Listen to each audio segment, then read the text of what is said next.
Sub কবলা দলিল করতে গেলে মৌলিক ৫টি বিষয় আপনাকে জানতে হবে এবং দলিলে উল্লেখ করতে হবে। এই ৫টি বিষয় যদি আপনার জানা থাকে এবং দলিলে উল্লেখ করেন, তাহলে কখনো আপনার দলিলটি সমস্যা হবে না।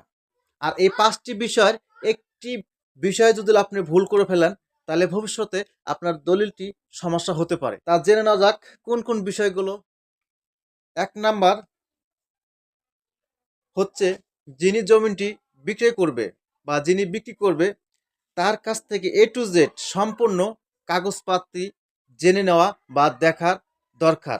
উনি কি মূল্যে বিক্রি করবে, যদি দলিল মূল্যে বিক্রি করে দলিল থাকতে হবে, যদি এস রেকর্ড মূল্যে বিক্রি করে তা এস রেকর্ডের মূল কপি লাগবে বা এস রেকর্ড থেকে RS রেকর্ড এই কপি লাগবে, মাঠ পর্চা লাগবে। A to Z সম্পূর্ণ ডকুমেন্ট আপনাকে দলিলে উল্লেখ করতে হবে।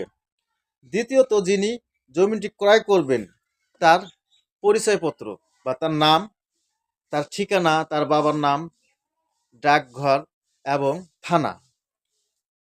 তৃতীয়ত হচ্ছে, জমিটি আপনি ক্রয় করার সময় অবশ্যই মৌজার নামটি উল্লেখ থাকতে হবে। আপনি কোন মৌজার থেকে জমিটি ক্রয় করতেছেন, মৌজার নাম, হাল এবং সাবেক দুটোটাই উল্লেখ থাকবে।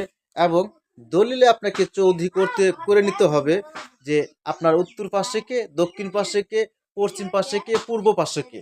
A to Z ভাবে আপনি চৌধি করে নেবেন। আর দলিলটি আপনি কোন দাগে থেকে কতটুকু নিচ্ছেন আপনি অবশ্যই দলিলে উল্লেখ করে নেবেন, কোন দাগে থেকে জমিন কত পরিমাণ নিচ্ছেন। ৪ নাম্বার হচ্ছে সাক্ষীগণের তথ্য।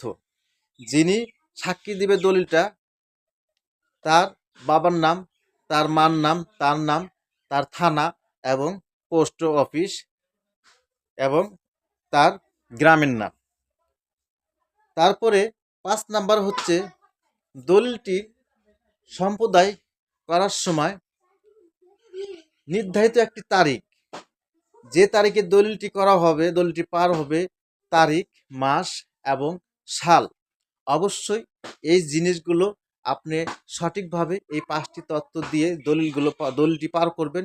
আশা করা যায় আপনার দলিলটি কখনো ভুল হওয়ার সম্ভাবনা থাকবে না। আশা করি বুঝতে পারছেন সবাই।